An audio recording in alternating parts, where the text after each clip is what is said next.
सास बहू का झगड़ा। अनामिका की सास पुष्पा अपनी बहू को कुछ खास पसंद नहीं करती थी और इसीलिए दोनों सास बहू में आए दिन झगड़ा होता रहता था। सास बहू के झगड़े के चक्कर में अनामिका के पति मोहित की जिंदगी मुश्किल में पड़ गई थी। बेचारा बार बार माँ और बीवी के झगड़े को सुलझाता ही रहता था, लेकिन दोनों समझने का नाम नहीं लेती थी। वैसे तो सब कुछ ठीक ठाक चल रहा था, लेकिन एक दिन अनामिका और पुष्पा के अंदर जोरदार झगड़ा हुआ और बात कुछ इस तरह थी। बहू, मैंने तुम्हें कल अपनी एक साड़ी धोने के लिए दी थी। हाँ मम्मी जी, वो साड़ी धोकर मैंने आपकी अलमारी में रख दी है। उसी की बात कर रही हूँ मैं। जरा देख तो, इस साड़ी को देखकर किसी भी तरह से लगता है ये धुली हुई है। अरे मम्मी जी, मैंने आपकी साड़ी वॉशिंग मशीन में अच्छे से धोकर सुखाकर आपकी अलमारी में तह बनाकर रखी थी। आपके तो नखरे खत्म ही नहीं होते। अरे कैसी बात कर रही है मुझसे? मेरे नखरे? अरे मोहित, जरा ये देख तो, ये साड़ी धुली हुई लग रही है क्या? अरे मम्मी, जब अनामिका कह रही है कि उसने साड़ी धोई थी तो मान लो ना। हर बात पर झगड़ा करना जरूरी है क्या? क्या है ना मोहित, तुम्हारी माँ को तो मेरे हर काम में नुस्ख निकालने की आदत पड़ गई है। जब तक दो चार खरी खोटी सुना नहीं लेती ना, इनका दिन नहीं निकलता। अरे चुप कर, बहू होकर मुझे जवाब देती हो। एक तो गंदे कपड़े उठाकर अलमारी में रख दिए, ऊपर से कैंची की तरह कचर कचर बोली जा रही हो। अरे मम्मी जी, आपको समझ में नहीं आता क्या? मैंने साड़ी धो कर रखी थी। तो फिर इतनी गंदी क्यों लग रही है? अब मुझे क्या पता मम्मी जी, आप इस पर इस तरह तेल और घी की चिकनाई के दाग लगाकर लाएंगी तो ये मेरी जिम्मेदारी थोड़ी ना है। अरे तो हाथ से धोना चाहिए था ना।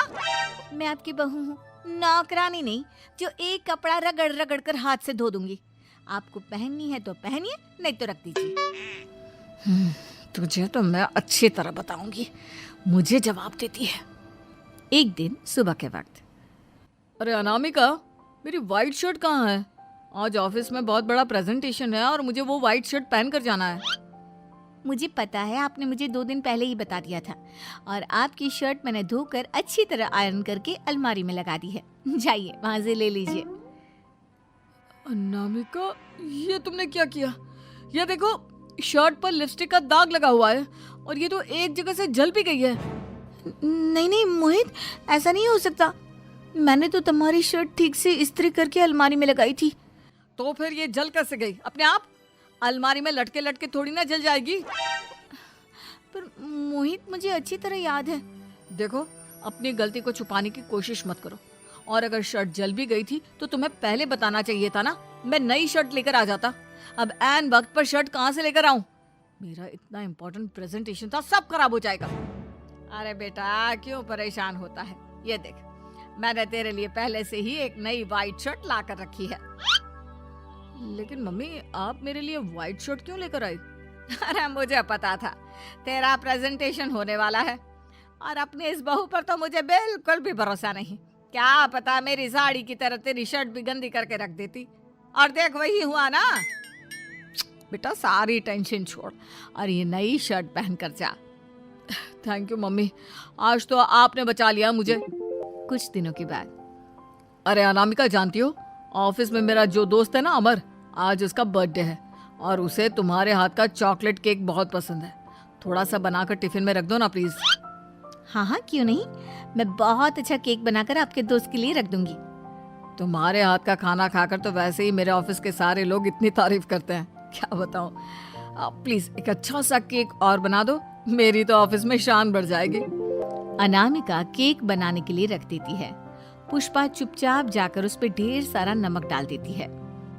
देख अमर, तेरी भाभी ने तेरे लिए चॉकलेट केक बनाकर भेजा है, तुझे बहुत पसंद है ना? यार, तू बहुत किस्मत वाला है। भाभी इतना अच्छा खाना बनाती है और साथ में केक भी। वैसे भाभी को थैंक यू बोलना। थैंक यू बाद में, पहले तो ये केक खा कर देख। बहुत मेहनत से बनाया है अनामिका ने। अरे यार, इस केक में तो बहुत सारा नमक है। लगता है भाभी ने शक्कर की जगह खूब सारा नमक डाल दिया है। अरे मोहित, तू तो अपनी बीवी की कुकिंग की बहुत तारीफ करता फिरता है। जरा पूछना अपनी बीवी से, केक में नमक कब से डलने लग गया। क्या यार, तुझे भी मेरा ही जन्मदिन मिला था बिगाड़ने के लिए। केक नहीं लाना था तो मत लाता, कम से कम मुझे इस तरह नमक वाला केक तो नहीं खिलाता। अरे नहीं यार, अनामिका ऐसा नहीं कर सकती, जरूर कुछ गड़बड़ हुई होगी। घर जाने के बाद अनामिका, अगर तुम्हारा केक बनाने का मन नहीं था तो ना बनाती, लेकिन मेरी बेइज्जती करवाने की क्या जरूरत थी? अरे आपकी बेइज्जती, ये आप क्या कह रहे हैं? मैंने तो सुबह आपको इतने अच्छे तरीके से केक बना कर दिया था। हाँ, लेकिन उसमें इतना सारा नमक डाल दिया था कि आज ऑफिस में मेरा अच्छा खासा मजाक बना है। मेरे सारे दोस्त हंस रहे थे मुझ पर।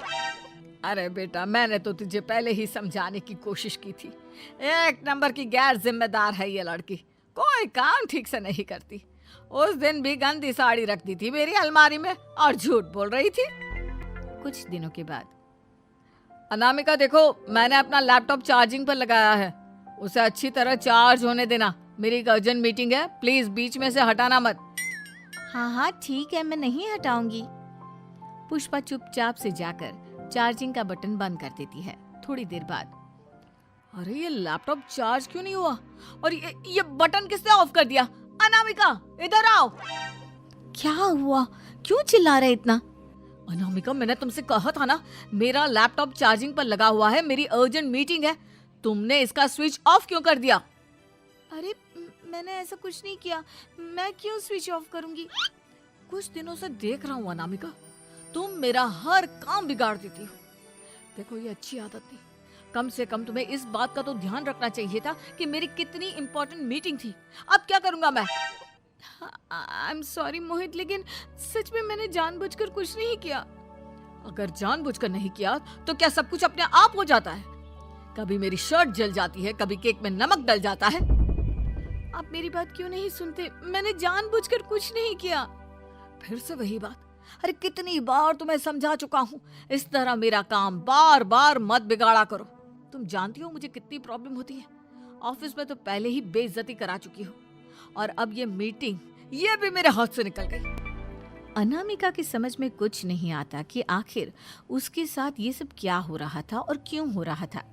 फिर कुछ दिनों के बाद मोहित अपने ऑफिस से कुछ फाइल लेकर घर आता है। अनामिका, ये कुछ फाइलें हैं, इन्हें संभाल कर रख दो।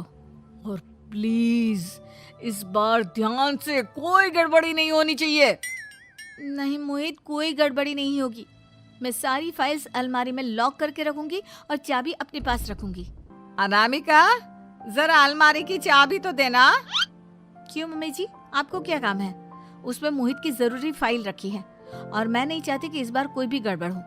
पता नहीं कुछ दिनों से हर काम खराब हो जाता है। अरे मुझे उसमें से पैसे निकालने हैं और उसके बाद ले लेना अपनी चाबी। मैं खा नहीं जाऊंगी तुम्हारे पति की फाइल। अनामिका को अपनी सास पर शक होता है। चाबी देने के बाद वो चुपचाप छुपकर अपनी सास की हरकत देखती है। ये फाइलें उठाकर डस्टबिन में डाल देती हूँ, फिर देखना कैसे मोहित इसकी खबर लेगा। इस बार तो छोड़ेगा नहीं इसे। वैसे भी पहले मैंने जो कुछ भी किया है उसकी वजह से अच्छी खासी डांट पड़ी है, मजा आ जाएगा। अच्छा तो ये बात है, सारा काम मम्मी जी बिगाड़ देती हैं, वो भी इसलिए क्योंकि मेरा उनसे झगड़ा हो गया है। सास के जाने के बाद अनामिका मोहित को बुलाकर लाती है।